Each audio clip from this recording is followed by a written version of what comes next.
accrochez-vous, aujourd'hui nous recevons un nouvel invité, une nouvelle héroïne qui va, le temps du passage du témoin, nous faire partager des instants et des moments de sa vie. Je te passe ce témoin, te permettant de nous faire partager quelques moments de ta vie. Merci pour le passage du témoin.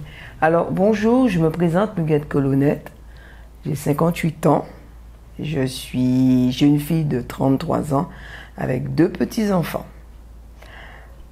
Je suis l'héroïne de ma vie aujourd'hui, c'est parce que je mène un combat contre le cancer du poumon. Ça fait 4 ans aujourd'hui et je peux vous dire que c'est un combat fastidieux, mais que je gagnerai. Pourquoi tu prends la décision aujourd'hui de te montrer à la communauté, de te montrer au monde? Parce que ce n'est pas quelque chose de facile de parler de ce cancer qui fait de toi aujourd'hui ce que tu es. Oui, alors, moi, j'ai pas de problème à parler de ça parce qu'il faut que les gens... Je pense qu'il y a des individus, je pense qu'il y a certaines personnes qui le vivent en cachette. Aujourd'hui, la maladie, c'est quelque chose qu'on ne peut pas... voilà, si ça tombe, ça tombe.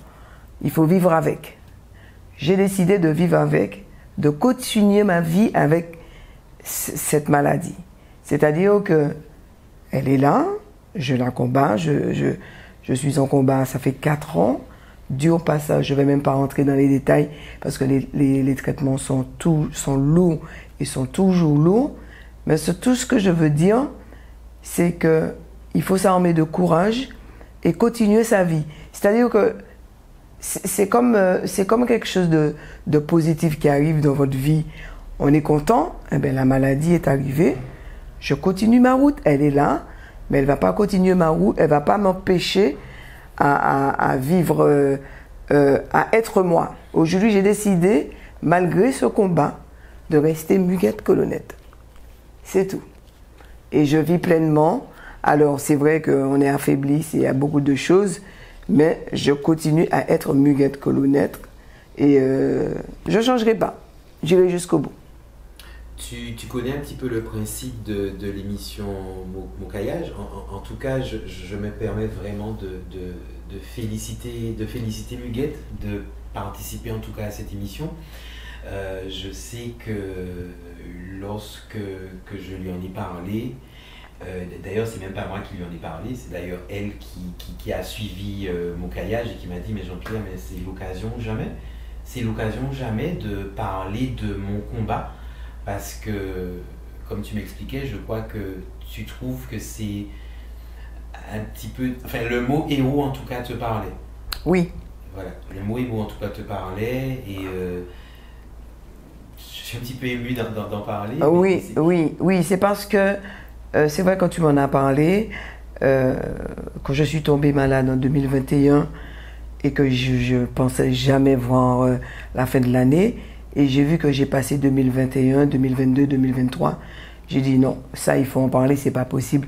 C'est pas possible que je sorte, que je continue ce combat et que les gens ne sachent pas comment moi j'ai mené. Après, chaque personne mène son combat. Mais quand j'ai passé le cap de 2021, je me suis dit voilà, tu vas te battre et tu vas gagner. Et tu pourras en parler. Il faut que tu t'armes de courage, il faut que tu continues ta vie. Il est hors de question, je me permets, que cette maladie te dévore, t'empêche de vivre. Alors je me suis dit, alors je l'ai prise du bon côté. Et c'est très très difficile, c'est quelque chose qui est très douloureux, très fastidieux. On se bat, on est toute seule. Mais je suis contente aujourd'hui d'avoir mené ce combat. Je ne suis pas encore à la rémission, mais je pense que je vais y arriver bientôt. Donc j'imagine qu'effectivement, on a utilisé le pronom « je », tu t'es présentée comme héroïne de ta vie, mais qui symbolise pour toi le « tu » face à ce combat? Alors c'est ma fille Michaëlle, âgée de 33 ans, 2 petits-enfants. Pourquoi elle? Parce que c'est une jeune fille, c'est une jeune femme qui est toujours à mes côtés, qui n'a jamais pleuré et qui m'a dit lors de l'annonce de cette maladie, « Maman, tu vas gagner. » Et je suis là, on va y arriver. Et jusqu'à aujourd'hui, toujours dans le sourire, toujours dans la positivité. C'est pas une jeune femme qui va m'appeler pour me dire maman, ça va pas, non, c'est toujours positif. Et on mène la vie qu'on menait avant. On a toujours été comme ça. Quand je la vois, on va faire du shopping. Voilà, c'est elle. C'est elle. L'annonce de ton cancer n'a rien changé de votre quotidien? N'a rien changé. N'a rien changé parce qu'elle m'a dit, en toute façon, je sais que tu gagneras, maman. Et donc tu m'as parlé du tu, Michael, donc. Bonjour à Michael. Le il maintenant, qui symbolise le il dans ta vie de héros? Ah ben c'est mon frère Eric. Eric, marié, 3 filles, 3 jeunes filles, 3 belles jeunes filles. Alors pourquoi lui, pourquoi mon frère?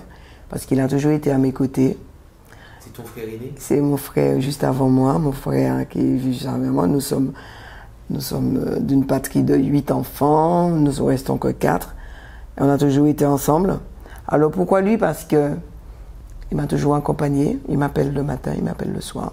Ça, il n'y a pas photo en France comme en Martinique. Ben c'est mon pote. Hein.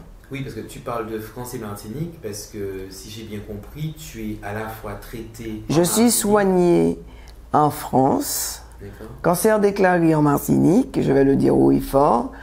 Cancer déclaré en Martinique, rendez-vous, pas de rendez-vous. Je suis partie en France, j'ai été traitée et je suis soignée et suivie aujourd'hui par la Salpêtrière. Et donc voilà.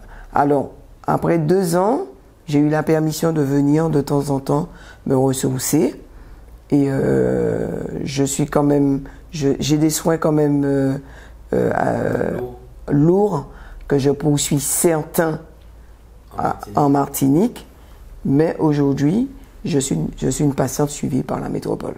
Mais comment ton frère Eric, ton aîné, oui, a accueilli la maladie? Parce que là, tu me parles de ta fille Michael qui n'a pas changé son quotidien, mais ton frère, on connaît les rapports entre un frère et une sœur. Oui. Comment il vit ça? Alors, mon frère, l'annonce à la maladie, c'est vrai qu'il a été très, très, très, très, très éprouvé. Pour lui, j'allais pas m'en sortir. Pour lui, il n'allait pas me revoir et tout.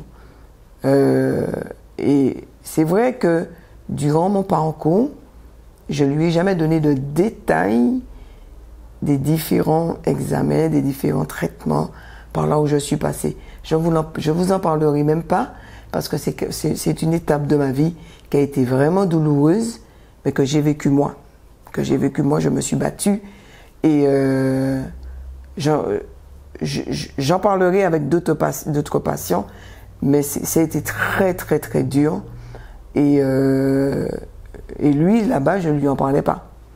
Toujours au téléphone, au top. Mais à peine raccroché, c'était le chaos. Et c'est quand je suis revenue de mon parcours que je lui ai raconté et il a pris conscience vraiment.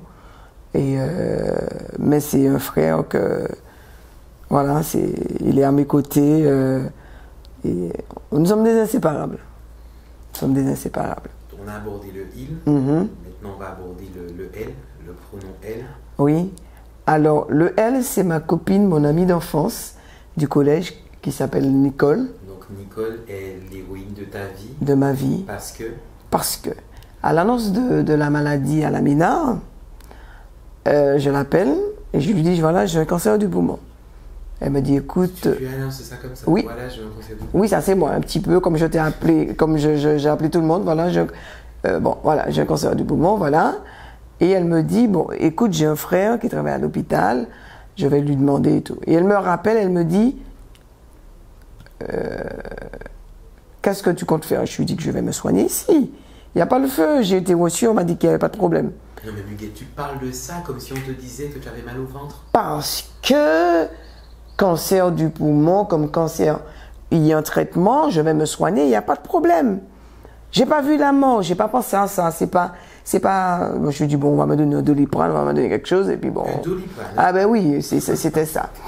Donc, du coup, je l'appelle et je lui dis, elle me rappelle, dans l'heure qui suit, elle me dit, oui, qu'est-ce que la médecin te dit? J'ai dit, on m'a donné rendez-vous, mais je sais, il n'y avait pas de docteur. Elle m'a dit, bon, ben, il faut que tu rentres. J'ai dit, je rentre où? Elle m'a dit, il faut que tu partes. J'ai dit, mais il n'y a pas le feu, Nicole. Elle me dit, il faut que tu partes, mais de ton sec. Et elle m'a jamais parlé comme ça. J'ai dit, mais tu te rends compte, j'ai ma maison, je peux pas, il faut que je mette, elle me dit, on t'annonce que tu as un cancer. Eh ben, tu parles de Doliprane. Eh ben oui, parce que pour... est obligé de te dire de rentrer. Donc, du coup, je lui dis, pas de problème. Elle me dit, tu fais ta valise et tu pars. Tu vois avec ta fille. Je lui dis, mais je n'ai pas rangé chez moi. Elle me dit, tu pars. Donc, ok, je suis dans l'obéissance. Je prends le billet, je rentre en France. On me fait un scanner. Et là, c'est la cata. Mais elle savait déjà. Et c'est à ce moment-là que tu as pris conscience de la gravité de ton cancer? De la gravité de mon cancer. Métastasé. Donc, du coup, là, le combat a commencé. Mais en fait, c'est une fille que je remercie beaucoup parce qu'elle m'a mis la pression. Je ne comprenais pas l'urgence. C'est après qu'elle m'a expliqué l'urgence. C'est après, puisque son frère lui a dit il faut qu'elle rentre. C'est pas, ça joue pas. Et j'étais déjà bien atteinte. Donc, je la remercie beaucoup. Et puis, c'est ma pote qui m'appelle. On s'appelle tous les jours, le matin. Est-ce que tu pourrais utiliser cette caméra pour adresser un message à cette héroïne de ta vie? Je te dis ça, je suis pas quelqu'un qui aime pleurer. Je suis pas quelqu'un... je suis quelqu'un de très dur. Mais Nicole, franchement, je te remercie vraiment, ma soeur, parce que tu n'aurais pas été là. Je pense, et je le dis haut et fort, parce que quand c'est diagnostiqué février, on m'a reçu à la Mina en mars, pas de rendez-vous, on va vous rappeler. J'ai été appelée en France fin avril, messieurs, dames, chers spectateurs. Donc, c'est pour vous dire que je remercie beaucoup Nicole, parce que sinon, je serais morte. Franchement, je vous dis, franchement, parce que ça s'est dégradé. La maladie avait déjà atteint, je vous dis, entre guillemets, mes os, mon cerveau, mon abdomen et mon foie. C'est... Mokaïa, je mets en avant les héros, les héros du quotidien, mais je t'avouerai que cette interview-là est costaud en émotion. Le nous, Muguette, c'est qui le nous dans ta vie? Alors, le nous, ce sont mes copines, Danielle, Fabienne, il y en a plein. Danielle, Fabienne, et puis il y en a d'autres copines du Bel-Air que je ne vais pas énumérer, mais qui se reconnaîtront. Ah, parce que tu es danseuse du Bel-Air? Je suis danseuse. Je dois dire quoi? Tu es danseuse de Bel-Air? Alors, rapidement, j'ai été danseuse de Bel-Air, j'ai été présidente d'une association. Avec la maladie, j'ai dû laisser tomber, entre guillemets, mais j'ai repris mon activité parce que j'ai été sollicitée par des associations en France. Donc, je fais un travail, pas au niveau de la danse, mais je suis là avec eux, mais je suis toujours dans le Bel-Air. C'est quoi ta mission? Qu'est-ce que tu fais comme travail? C'est plus, tu passes le flambeau, tu expliques, tu encadres? Alors, voilà, j'encadre.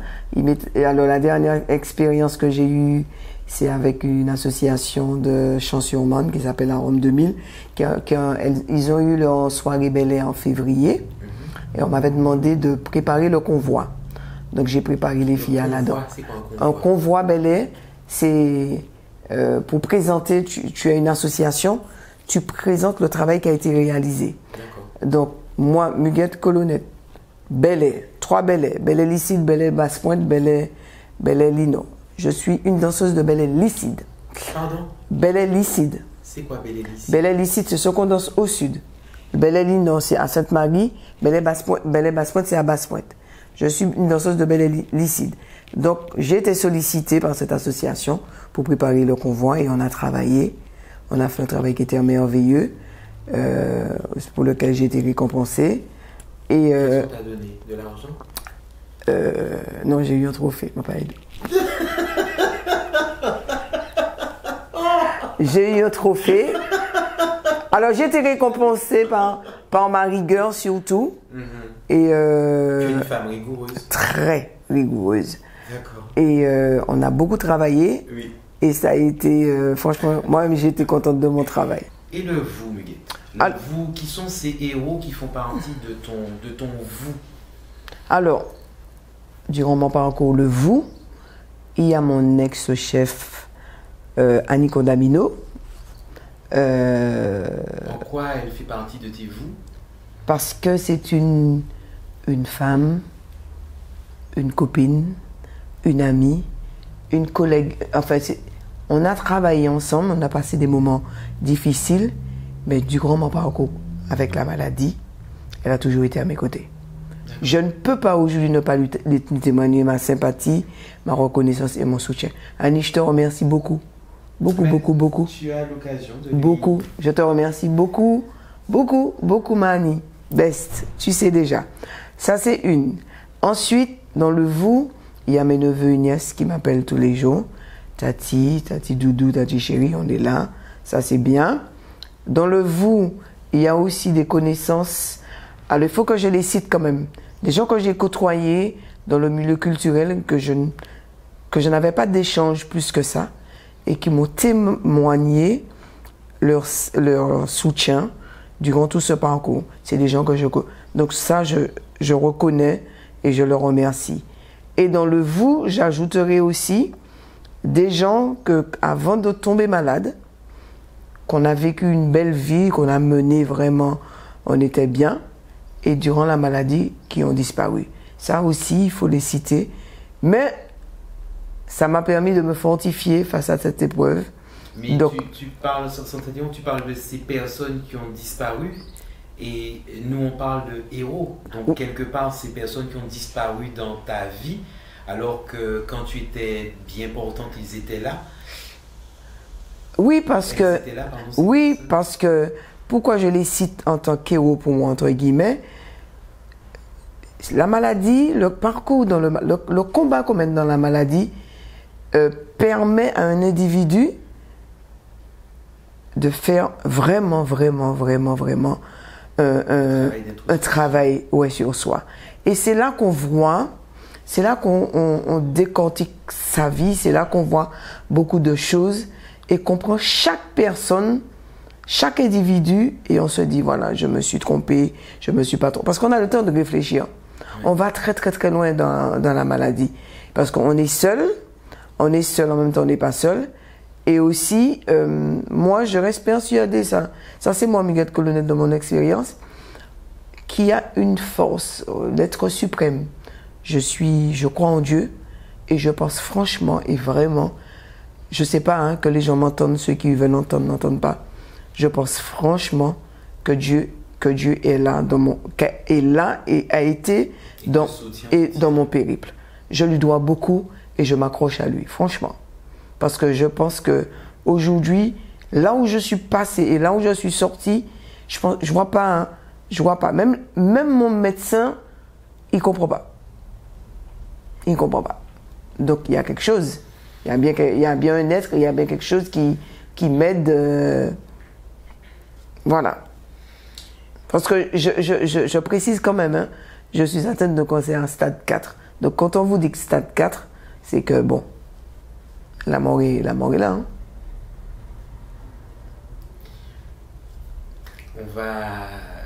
On va aborder le il-elle pour clôturer cette émission. Oui.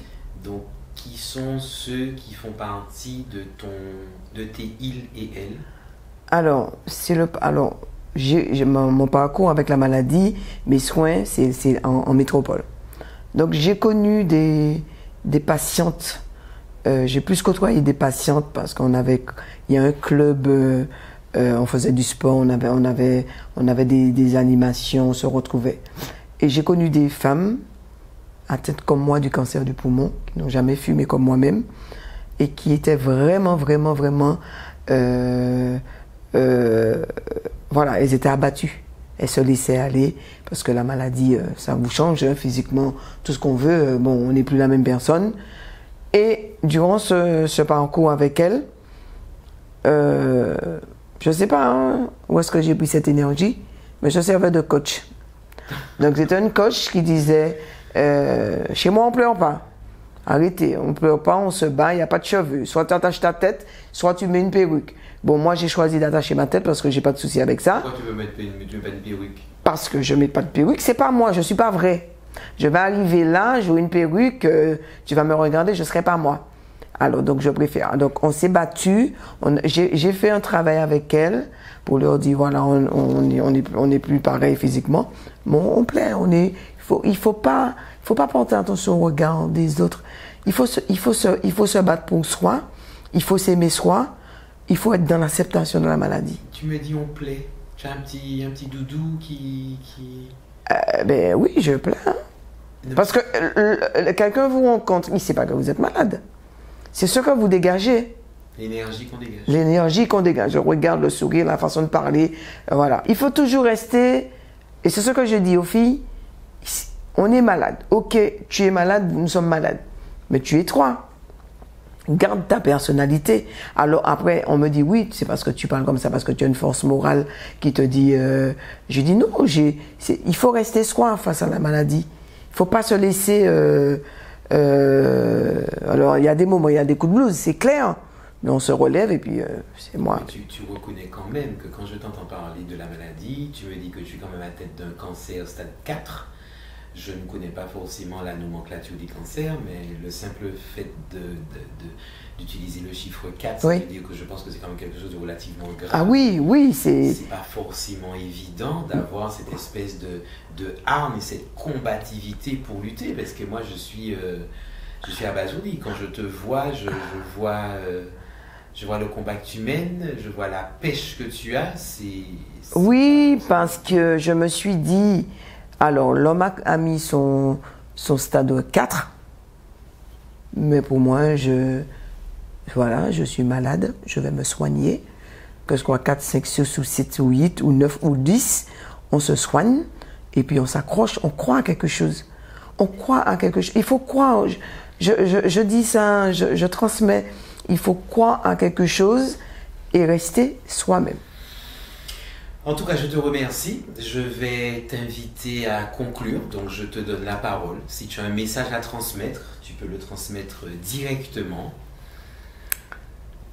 Alors, respire. Ce que je voudrais dire aux gens qui m'écoutent, aux gens qui me regardent, surtout aux malades, il ne faut jamais se décourager. Il faut puiser en vous, croire en quelque chose.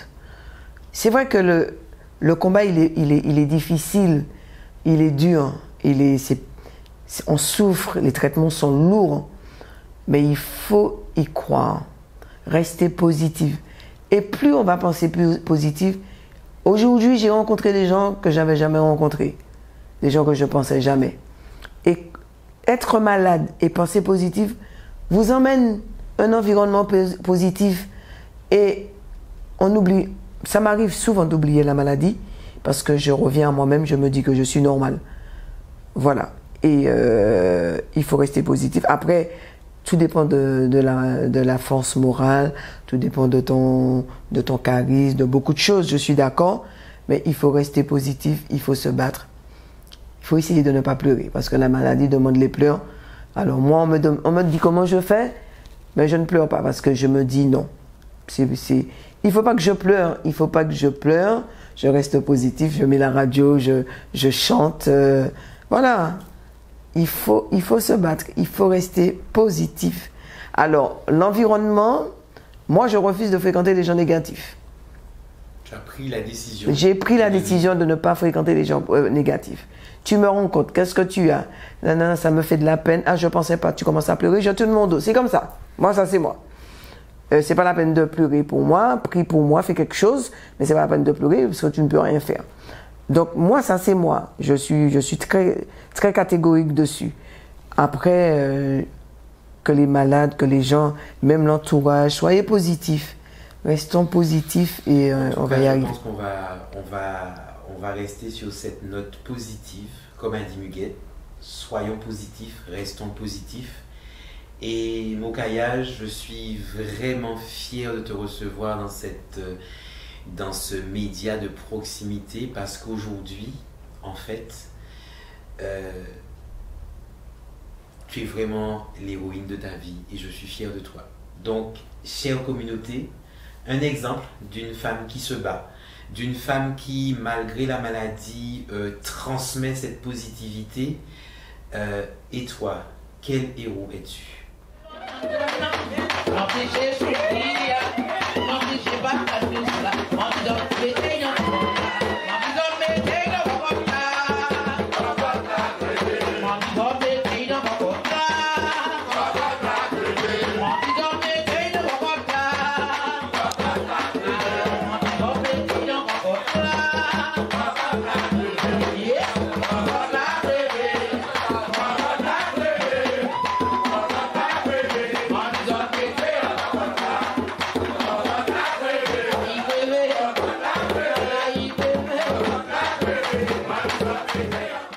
Aïe pas molle, aïe pas molle, tchéberet pas mouli, paladje, hein, paladje, nous ka goumé.